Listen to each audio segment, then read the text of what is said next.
All right, ladies and gentlemen, we got about 3 minutes till showtime, but be advised that we are live streaming and broadcasting at this time. So please leave your mics muted and your cameras off. Thank you.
Okay, Mr. Mayor, whenever you're ready.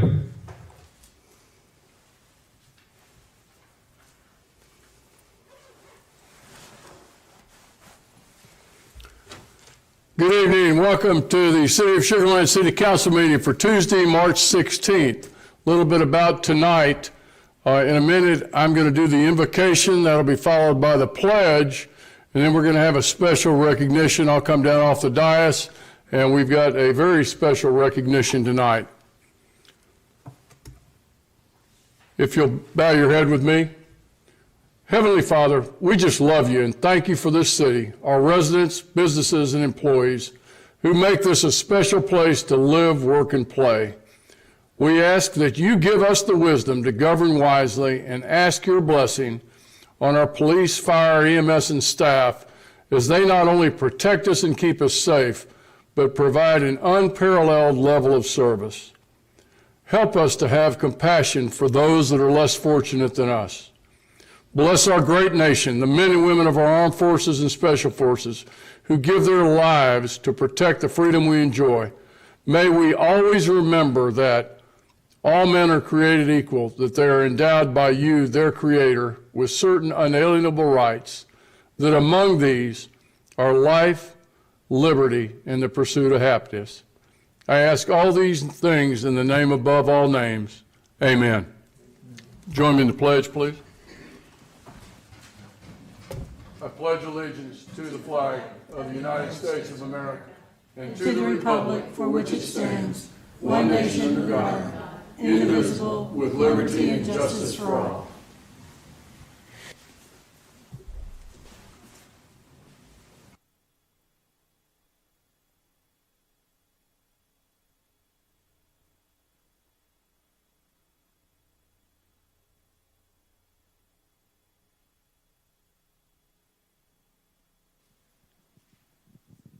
Many of you know that I'm a girl's dad. I've got one daughter. So ladies are very special to me, not only my wife and my daughter, but we have some very special ladies that help us govern in the city of Sugarland. And today, or this week, we've got Women Empowerment Network Women's History Month and Day.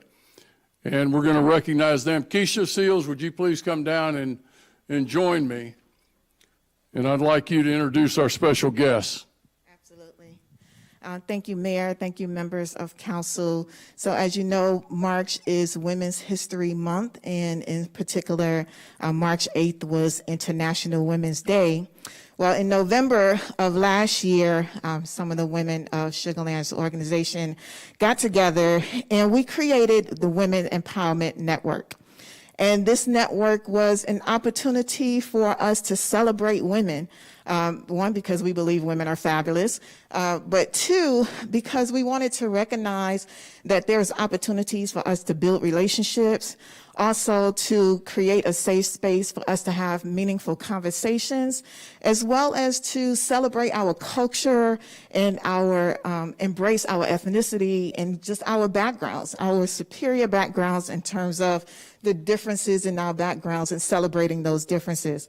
And so we came up with the Women's Empowerment Network in January, actually January 29th, we had our kickoff inaugural event. And our event was very well received. Our motto is Empowered Women Empower Women. And we truly believe that this organization empowers the women in the organization to do great things. And we just wanted to have an opportunity to celebrate women because we deserve to be celebrated. We do have a planning committee, and I want to acknowledge that planning committee as well as acknowledge those women that are in the audience as well as virtual. And you would know them by their virtual backgrounds that look so wonderful up there. But first off, I would like to acknowledge Miss Jessie Lee, who is our chair. If you can come up, Miss Jessie. Miss Karen Baugh. Karen is our mommy-to-be and membership liaison. And there's a lot that's encompassed in that mommies-to-be. It's not just those that are expecting, but it's also those that have children that just need an outlet, that may need some direction in terms of parenting, in terms of giving guidance where to put their kids into childcare. So it's a lot that's encompassed in that mommy-to-be. Then we also have Miss Rena Varghese. Miss Rena is our We Care liaison. We Care simply means that when something goes on within the women of the organization, whether it's a tragedy or just something that they need assistance with, we want them to know that we care. And so we want them to know that we are here for them. We are here to celebrate as well as to comfort them. And Rena is that person that supports us in terms of getting that information out to the women that need some assistance. And then we have Miss Teresa. Miss Teresa is one of our support special events, of course, liaison, who helps us with a lot of the events that we are planning in the future. And I'll talk a little bit about the one that we have upcoming. And then we also have a leg that we are getting ready to branch off, which is our public safety liaison or our public safety ambassador. Miss Pam Leedy is not here tonight, Officer Leedy, but we do have our Assistant Chief, Michelle Allen, who is here. And we are working with PD as well as fire to have that public safety liaison.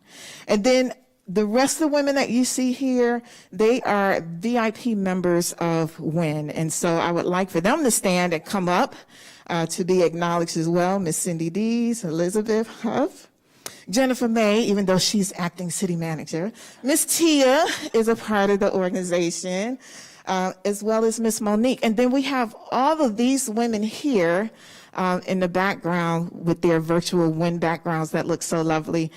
Miss Rachel Owens, she is also one of our support members. Miss Sylvia Schiapponi, she is also our communications liaison. And then we have Miss Georgia Tate, last but not least, who is also a events planner. So I want to acknowledge these women. Thank you for supporting the vision of WIN, and thank you for allowing us, mayor and council members, to do something like this within the organization. I just see great things happening for the WIN network.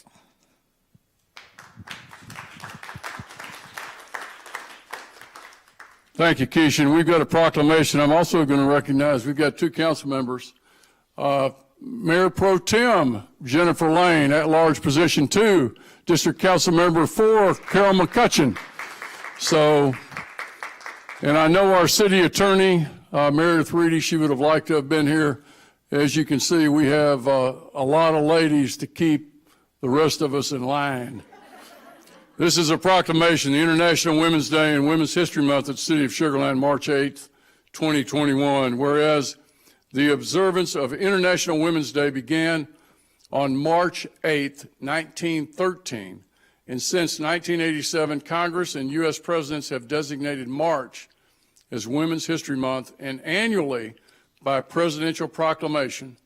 And whereas the purpose of Women's History Month is to highlight women who have and are making a difference in history and in the lives of women today.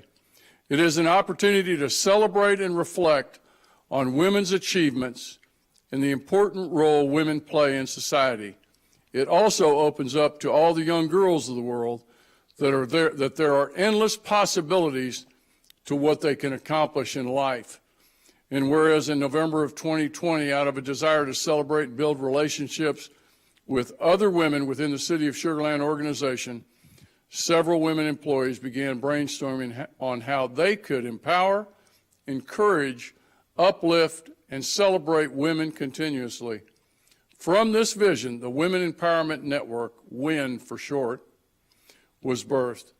And whereas the Women Empowerment Network is an inclusive group open to all City of Sugarland employees, aiming to form a unified bond of empowered women that reaches beyond the women of today, but serves as a legacy for others.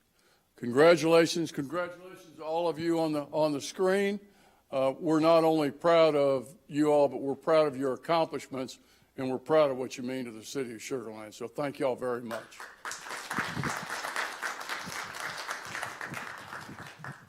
Keisha, we got to get a picture. Council, if you could come down, please. The guys should stand at the back.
An issue with trash. We are aware of that, and staff is working very hard to correct that. We've employed additional contractors. If you'll bear with us, we will get this taken care of. This is not reflective of what we believe is the Sugarland way. Our city manager, Mike Goodrum, myself, our council, and our staff are aware of that, and we will get it taken care of. Item number 1, public comment. Thomas, do we have anybody?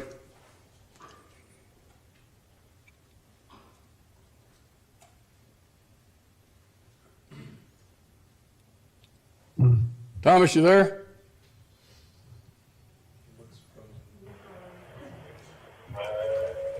He's We do there. not have anybody signed up. Uh-oh. Thomas, do we have anybody for public comment? Okay.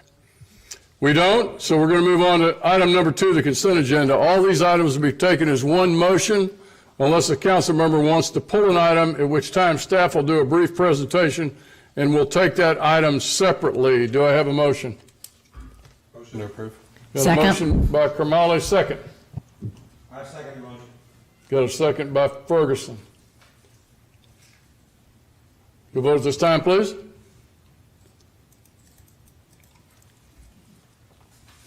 And it passes 7-0. Thank you, council members. Item number 3, public hearings, 3A.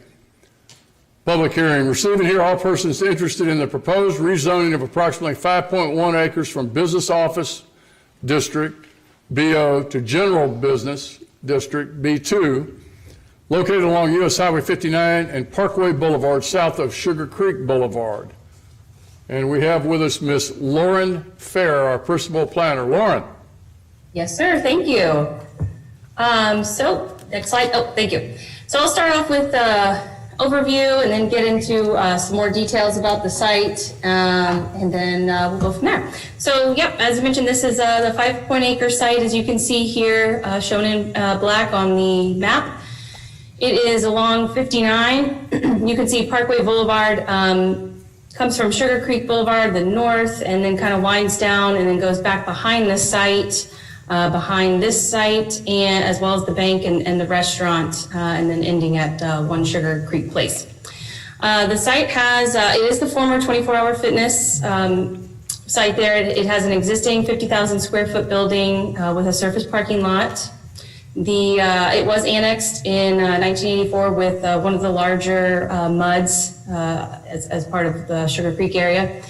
And it has had office zoning since that time. So the current zoning is business office BO, and the applicant tonight has requested proposed rezoning to the general business B2 district. You can see on the map that to the north there is B2 zoning, and then to the south BO zoning. So both zoning districts in proximity of this site. Next slide, please. So we have the aerial map. You can see the existing 24-hour fitness building, 50,000 square foot, as I mentioned, with the large surface parking lot there.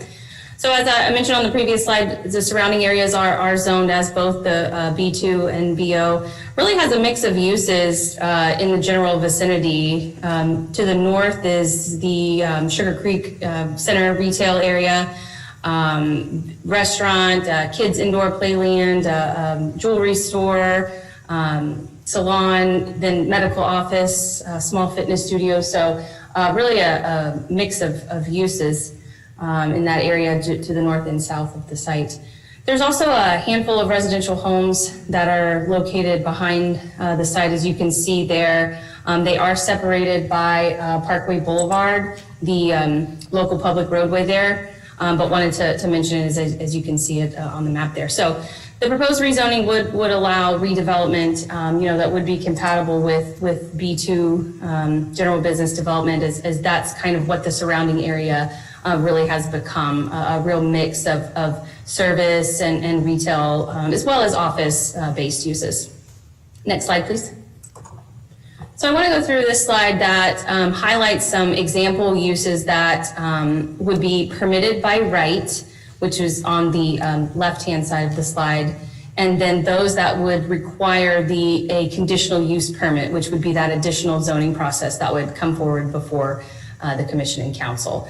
So in the B2 district, the general business district, permitted by right, you've got your big box retailer, grocery store, your Lowe's, Home Depot, movie theater, indoor commercial amusement area that we're seeing more of, hospital, so medical uses, as well as just neighborhood retail, like you see in the surrounding area to the north and south of this site.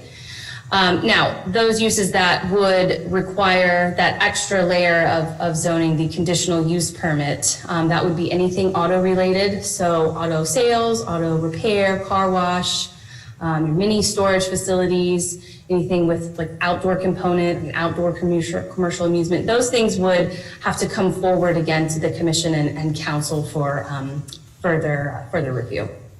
Next slide, please. So I just want to touch on the future land use map here. The area for our rezoning tonight is shown in the circle. The B2 general business zoning would be compatible with our future land use map in the surrounding areas. It is shown as regional commercial and services, which is a designation that's typically located along freeways and arterials and really is a car-oriented retail and services, maybe medical or office area. So again, aligning with our future land use plan as well. Next slide, please. So a couple site photographs on this slide and the next slide. So this is the front of the building of the former fitness facility there when you are looking from 59 Peter Road there. Next slide, please. And then this one has the two smaller photos on the right, which are trying to get the size of the building so you can really see the surface parking lot area as well that surrounds this existing building. And then the photo on the left, that's Parkway Boulevard there. So you can see behind the former 24-hour fitness facility and then the home. So it gives you an idea there of the separation between those areas there. Next slide, please. So the Planning and Zoning Commission did review this item. They had a public hearing on January 28th. We did not have any members of the public that showed up or spoke or provided any feedback to us. Commission just had a few minor clarification questions for staff and the applicant, but no concerns expressed. So we came back at the following meeting on February 9th for consideration and action where the commission really expressed their belief that this site did need to be rezoned to be able to become more viable for the future. And they had a unanimous recommendation of approval. Next slide, please. So I'll just finish up here with the next couple of slides, just some points. Again, the applicant has requested rezoning of this site to really to better market his property. The requested B2 zoning would allow for future redevelopment under the general business B2 regulations to be compatible with the surrounding area, compatible with a lot of the uses that are existing there, both north and south of this site. It would be a continuation of the existing B2 zoning that's currently just directly to the north of the site. It's also rezoning, it's consistent, as mentioned, with the future land use plan map for retail, car-oriented retail and service development located directly off the highway. And again, as that slide we looked at with the permitted use examples, anything that was requiring that CUP would have to be brought forward again to the commission and to council for their consideration. But any future proposed uses or redevelopment that were permitted by right in B2, would require administrative review by staff through a site plan submittal and building permits. And that can include an examination of traffic, of lighting, of noise on the site. So we can take some of those things into consideration from an administrative staff level, even for uses permitted by right. Next slide, please. And so this slide just let you know we met all the public hearing requirements and that we had not received any inquiries during the public hearing process with Planning and Zoning Commission or by the time of this public hearing either. Next slide, please. So with that, staff and the Planning and Zoning Commission would recommend approval of the proposed rezoning from BO to B2 for Ordinance 2226 for the site located along 59 on Parkway Boulevard. And that concludes my staff presentation. The applicant is here. He does not have a formal presentation, but would like to say a few words with the mayor's permission whenever appropriate.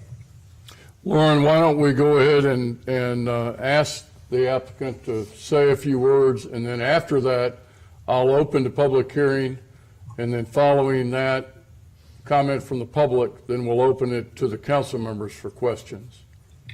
Yes, sir. And his name is Brian Grossman, and I can let him introduce himself. Evening, Thank you evening, Brian. very much, Lauren. Also, thank you for your support and staff's recommendation. Good evening, Mayor, council members, staff, and residents of Sugarland. My name is Brian Grossman, and I'm the manager of the company that owns this property.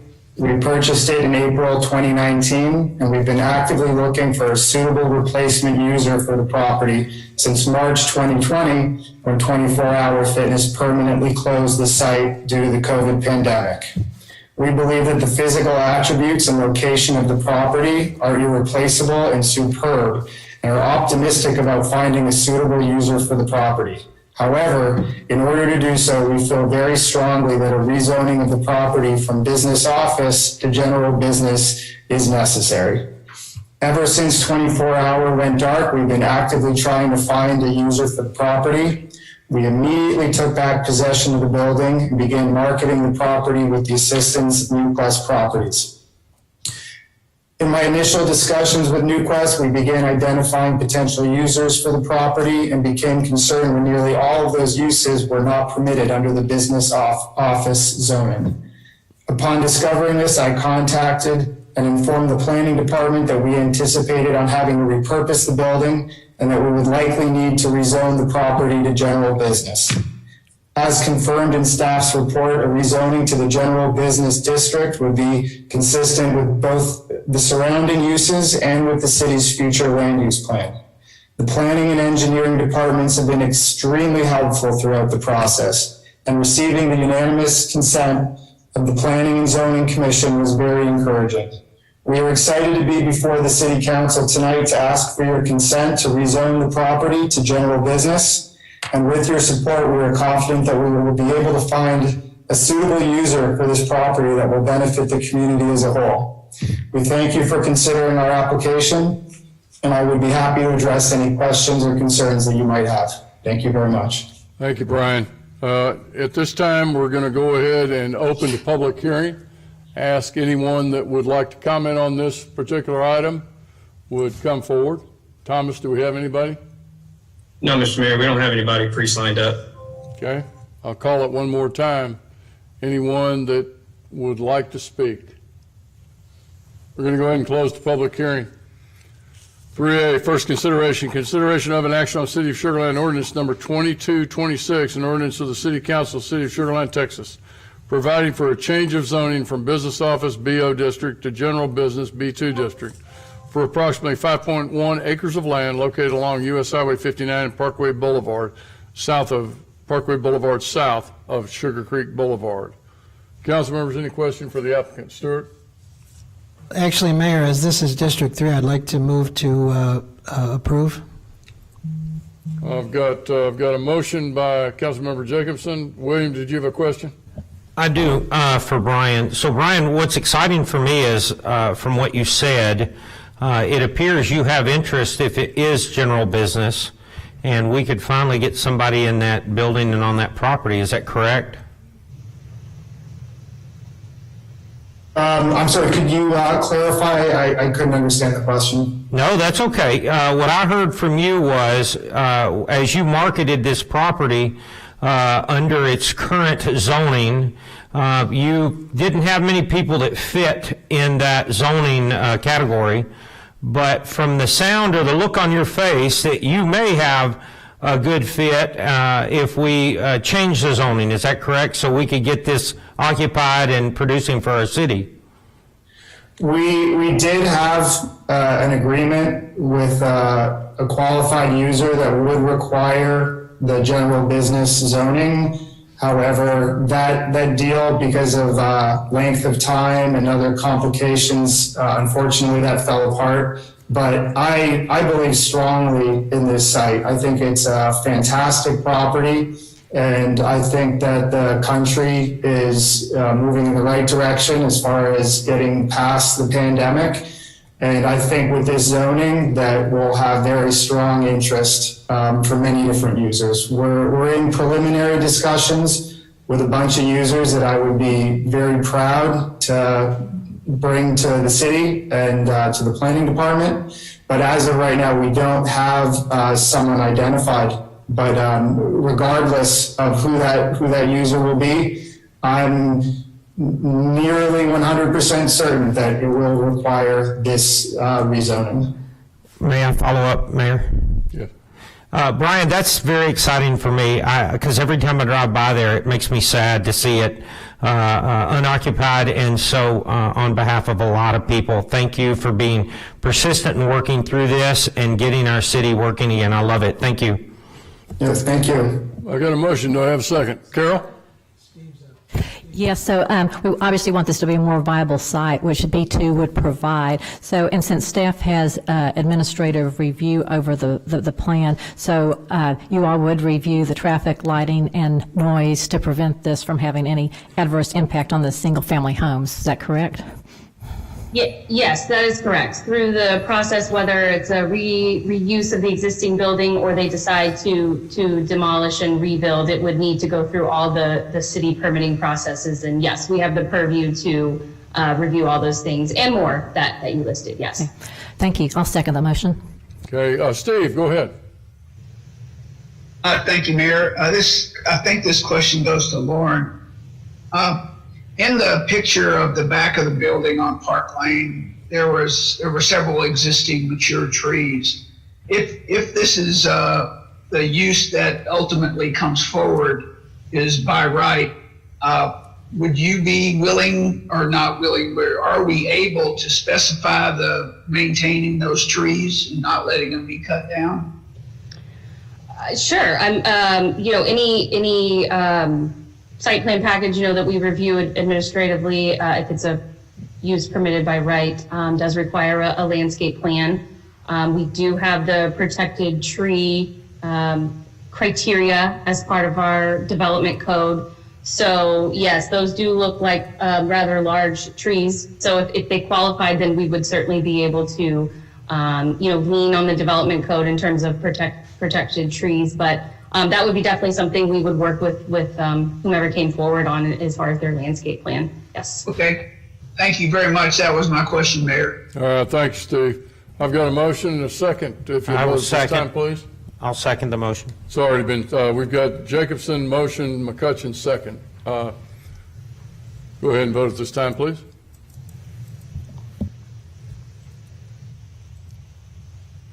And thank you, council members. That's a 7-0 vote.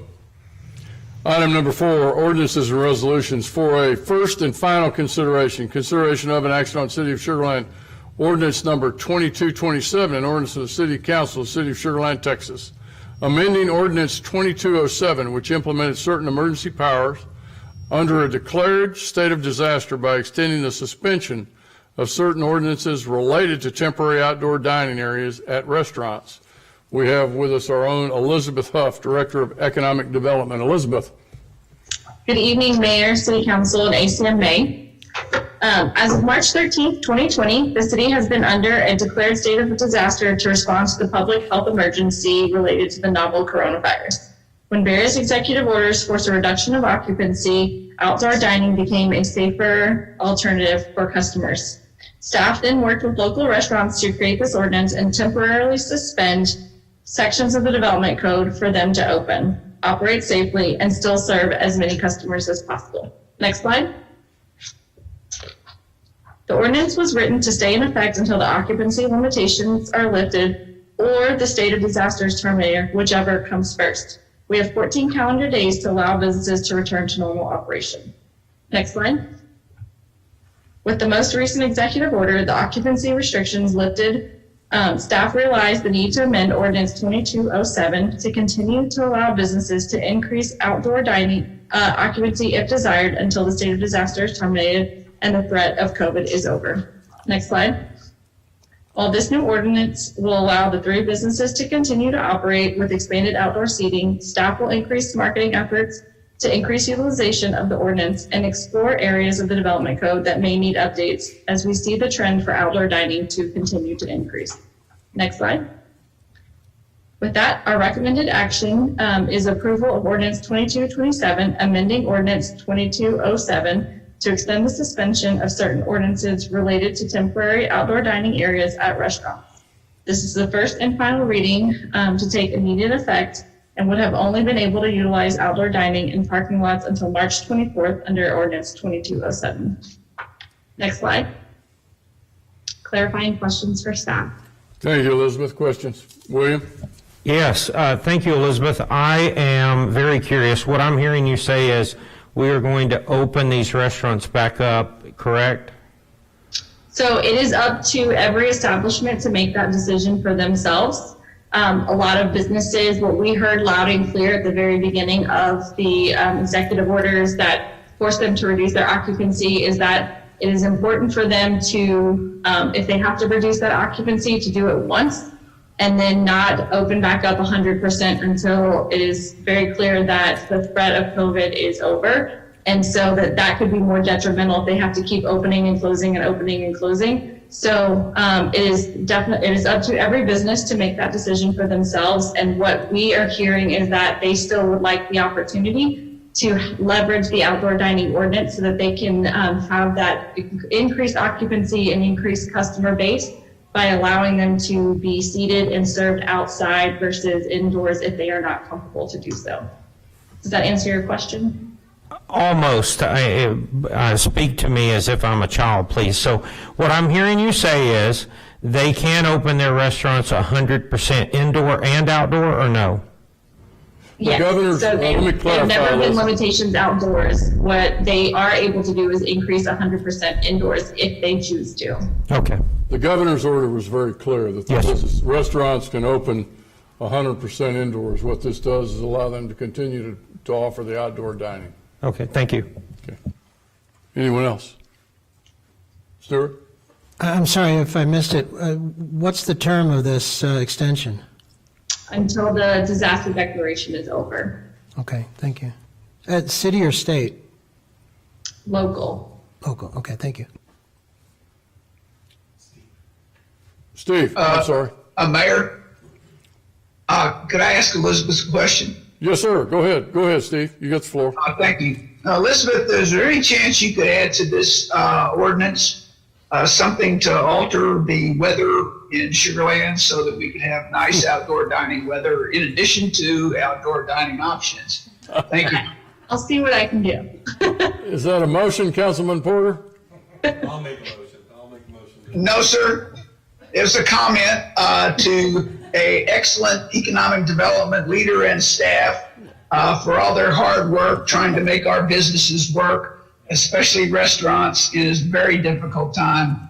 Not only do they provide services to our residents and visitors, but provide employment for people that really need it. So big thank you to economic development.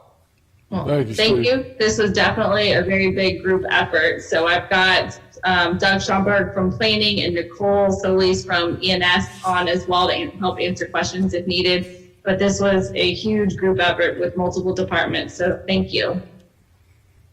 Thank you, Elizabeth. I've got a motion by Kermali. Do we have a second? Second. I've got a second by Lane. You'll vote at this time, please.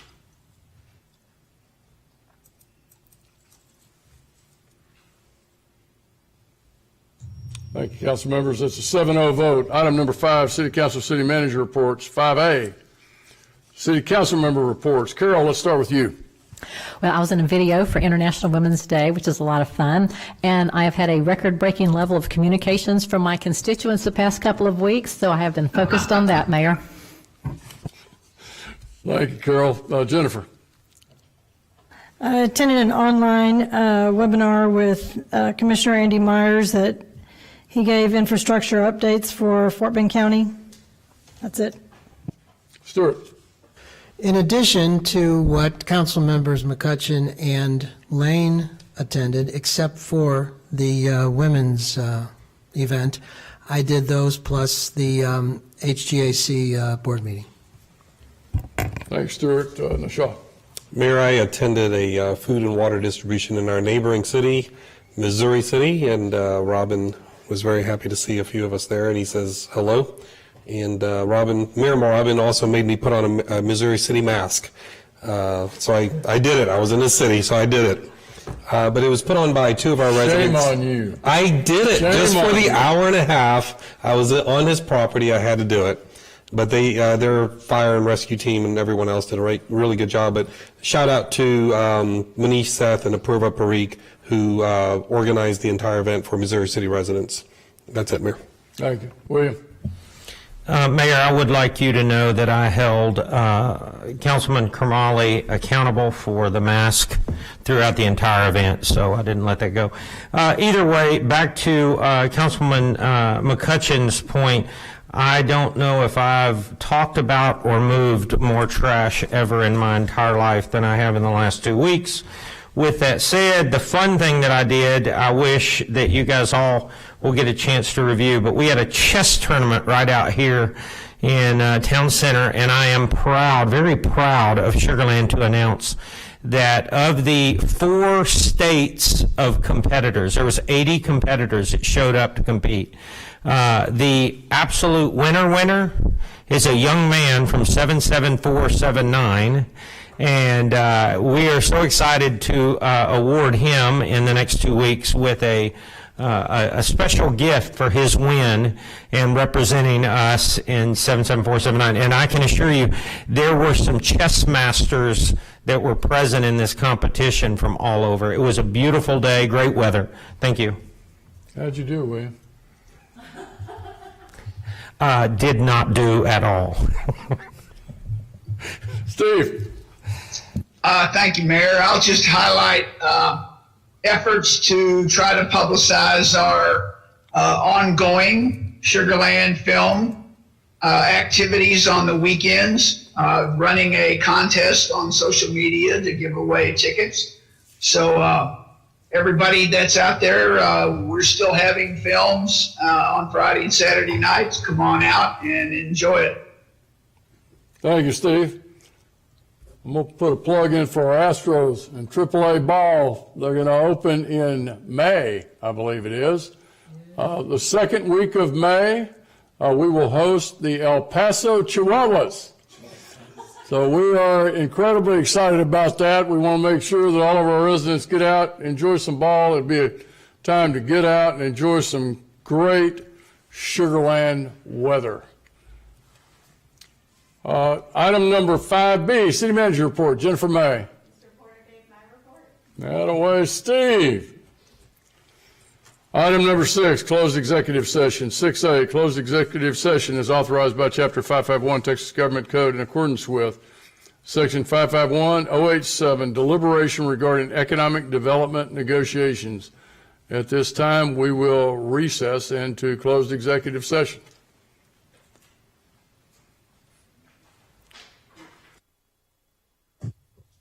Setting up your rooms now, Mayor.